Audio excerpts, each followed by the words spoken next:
Tavares, comentador da TV, considera que o inquérito judicial devia estar no centro do debate político, uma vez que foi responsável pela queda do governo, e defende ainda uma revisão do princípio da autonomia funcional do Ministério Público.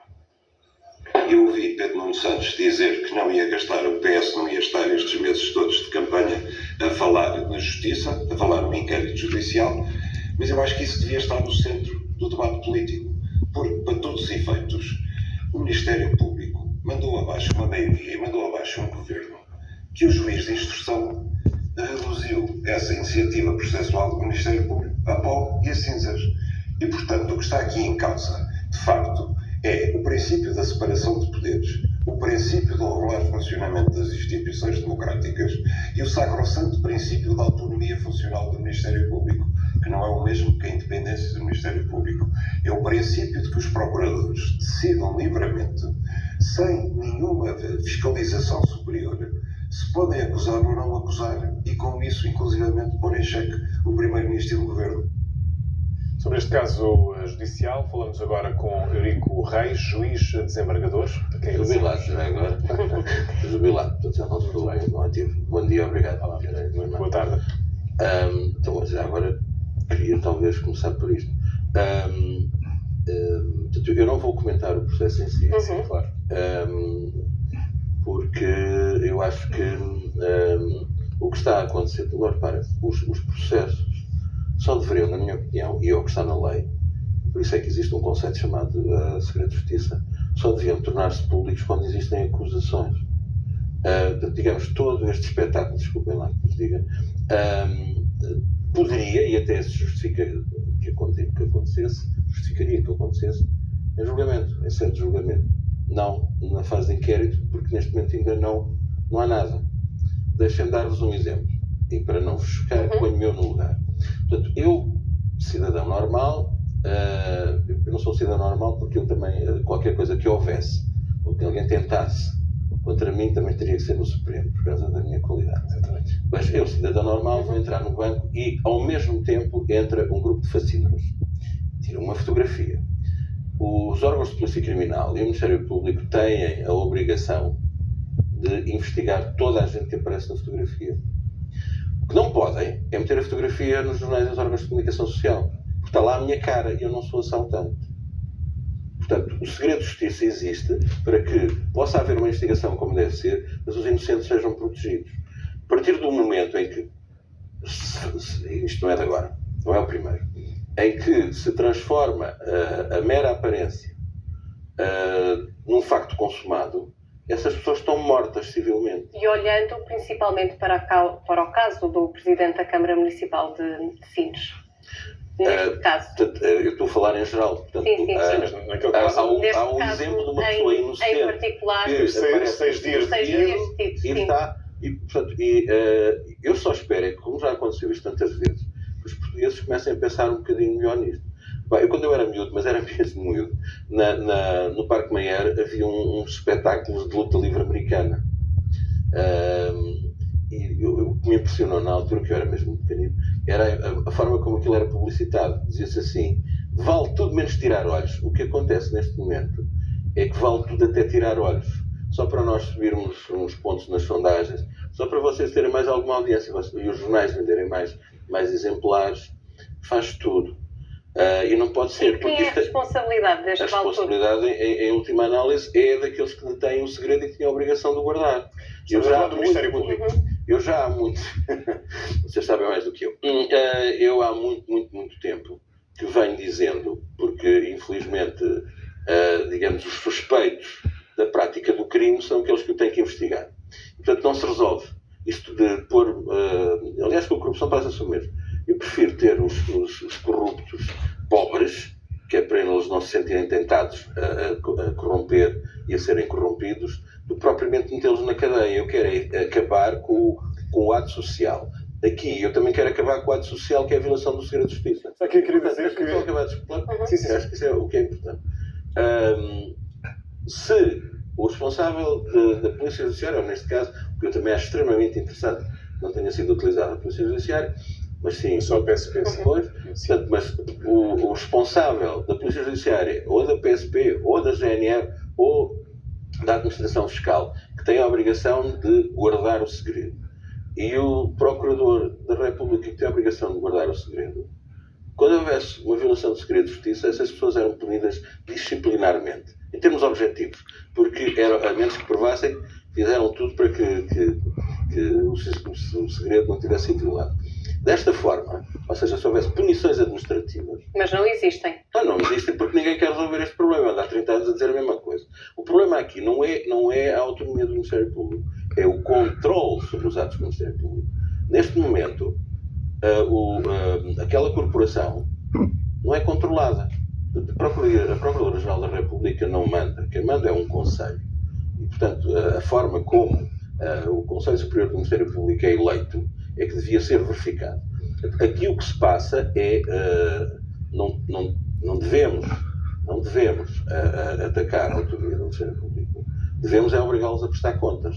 E é exatamente essa a questão. A Procuradora-Geral da República, sendo a responsável máxima pela instituição, o Ministério Público, Sim. não deveria prestar declarações, porque aquilo que nós assistimos nas últimas semanas, exatamente neste espaço, há 7 dias, recebemos um comunicado do Gabinete de Imprensa com a informação, e no último parágrafo tinha a referência às investigações por parte do Supremo Tribunal de Justiça ao Primeiro-Ministro agora demissionário.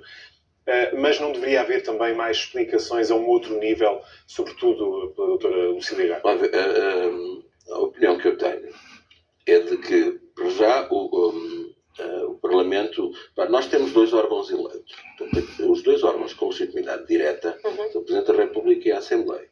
O Presidente da República representa-nos, a nós como povo, portanto, de uma forma, na nossa unidade. A Assembleia da República representa-nos na nossa diversidade, dos vários partidos, tudo isso. Portanto, do meu ponto de vista, o Procurador-Geral da República devia ser, os nomes que depois são escritos pelo Presidente da República deviam ser indicados pela Assembleia da República. Por maioria simples, que é para não acontecer o que aconteceu com o Conselheiro Cunha Rodrigues, que ficou e se eternizou no cargo, porque os 2 partidos, o PS e o PC, não conseguiam arranjar um nome alternativo. Basta maioria simples, não é preciso 2 terços. E depois o Presidente da República escolhe. E esse Procurador deveria todos os anos, ou quando o chamassem, ir prestar contas. Prestar contas do que anda a fazer. Porque o que acontece neste momento é que o Ministério Público é uma corporação que ninguém controla, anda em roda livre. E depois fazem coisas ou permitem que se façam coisas que são absolutamente horríveis. E é por isso que temos, por exemplo, esta discrepância entre aquilo que o Ministério Público pedia, isto concretamente em relação a esta operação Mas e vocês perguntam no caso concreto, eu eu respondo a estes 5 pedidos, mas havia aqui estas medidas tão diferentes pedidas pelo Ministério Público e pela Defesa. Isto é normal de acontecer olhando para outros casos, claro? A ver, em condições normais é possível haver uma divergência. Agora, às vezes há divergências que são um bocado, desproporcionadas. Portanto, quando se pede preto e nem sequer cinzento se obtém, digamos, há qualquer coisa que está mal. Há qualquer coisa é estranho. Digamos que deve levar-nos a pensar. Em qualquer dos casos, é bom... o Tribunal de Instrução Criminal é um tribunal extremamente importante. Mas normalmente é provido com... Eu comecei também, eu tinha 25 anos quando fui juiz de instrução. Embora o código fosse outro, também é outra questão. Este código é um código securitário e autoritário, que não é liberal. Mas pronto. Este tribunal deveria ser provido com juízes já com alguma experiência e, acima de tudo, com uma outra coisa, que é com uma capacidade para resistir à pressão. Porque ser juiz não é uma coisa normal, nós temos que aprender a ser juízes. Portanto, uma das coisas essenciais é sermos imunes, termos casca grossa, sermos imunes à pressão. Portanto, nós devemos tomar as nossas decisões com base naquilo que está no processo e não propriamente com as percepções que nos são atiradas para cima por outros meios que não estão no processo. E agora a pressão está do lado do juiz desembargador do Tribunal da Relação, que terá também de olhar para os dois lados e olhar para também os argumentos tanto do Ministério Público como das defesas que vão recorrer ao Tribunal da Relação. Para terminarmos, o próprio Tribunal da Relação, agora neste novo nível, pode ajudar também a explicar a decisão do juiz de instrução. Nós, os desembargadores, nunca cheguei ao Supremo. Também nunca me preocupei muito com isso. Preocupei mais em estar bem com a minha consciência. Mas nós temos a obrigação de sermos mais claros. Portanto, nós devemos dirigir-nos, em primeiro lugar, para as decisões judiciais devem dirigir-se, em primeiro lugar, para a população. E a população tem que compreender o conteúdo das nossas decisões. Depois, também tem que se dirigir para o nosso colega da primeira instância, para, portanto, ou, digamos, dizer que fizeste bem, ou olha que, se calhar aqui não fizeste tão bem. E depois também para os intervenientes processuais. Portanto, em princípio, uma decisão da relação tem a obrigação de ser mais clara, mais explícita e mais perceptível, portanto, ajudar a perceber as coisas. Mas neste momento nós estamos numa fase da mera aparência. Portanto, assim, o que Kennedy dizia, portanto, não penso o que é que o teu país pode fazer por ti, penso o que é que tu podes fazer por teu país. Nós, portanto, a imagem do país veio por aí abaixo, nós vamos pagar mais juros por causa disso. Felizmente tiveram, apesar de não ser uma solução constitucionalmente assim, tem alguns toques. Isto só fazer eleições de 4 meses. Mas felizmente que houve essa percepção, porque se nós não tivéssemos orçamento, iria ser uma completa desgraça. Mesmo assim, os danos reputacionais para o país são muito grandes. E são esses que me preocupam. Porque depois nós vamos pagar bem caro esta perda da imagem que Portugal estava a ter. E, portanto, estas coisas não podem ser feitas de ânimo leve. E, portanto, nós devíamos aguardar, e vocês também deviam aguardar, que houvesse acusações. E obrigar aqueles que vendem a informação privilegiada, que, enfim, forçá-los também a tirar o mercado e dizer, não, vamos aguardar pela acusação e então aí exigir aos tribunais, porque as audiências são públicas, estar lá e a seguir isso tudo. Mas nesta fase em que existem meras aparências, depois ainda por cima são, digamos, manipuladas, o país não aguenta. Portanto, nós temos que começar a pensar quais são os efeitos desta violação asquerosa de um dever funcional do Estado, que é preservar o segredo na fase de inquérito.